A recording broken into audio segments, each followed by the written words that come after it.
Senyora Farriol, jo abans voldria contextualitzar que aquesta decisió se produeix en una setmana que el descrèdit de la gestió del Partit Popular és manifest. Nosaltres estem parlant d'una decisió seva que traurà 37 persones en el carrer dia 31 d'agost. Una decisió seva. Vull recordar que aquesta setmana tots els ciutadans de les Illes Balears han contribuït a salvar un banc com a Bankia sense que hi hagi cap tipus de responsabilitat pels seus gestors. Això s'ha de recordar.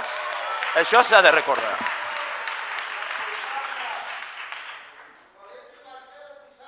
I els responsables se n'aniran de rositas cobrant primes supermilionàries.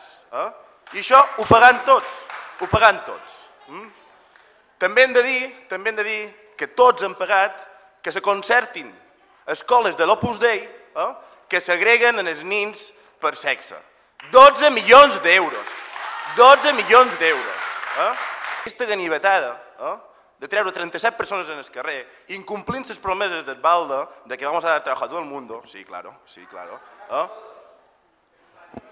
Aquesta retallada després se'n va pagar 6 urinaris pel centre de la ciutat. O sigui, no se pot dir que no hi ha dos bes. No hi ha dos bes per lo que se vol. I les proves són manifestes. Molt varen gastar 300.000 euros en destruir un carril bici. No hi ha dos bes per lo que se vol.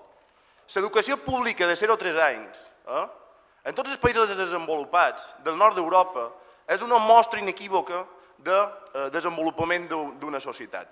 Quantes més places i que siguin públiques, més avançada està una societat, més avançada està una ciutat. Nosaltres encapçalam el rànquing de fracàs escolar a l'Estat i l'Estat ho encapçala a Europa.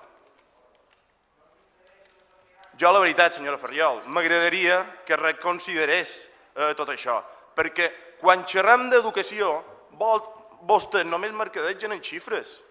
L'educació pública la pagam tots, no són els vostres dos bes, la pagam tots. I això no ho duien en el programa electoral, no ho duien que privatitzaven o que externalitzaven les escoletes de gestió directa. No ho duien, no ho deien que aquests 37 treballadors se n'anirien al carrer. No ho deien, que no? Jo demano, per favor, recapacitar aquesta decisió. Primer, pels professionals que hi fan feina. Segon, per la tasca que fan.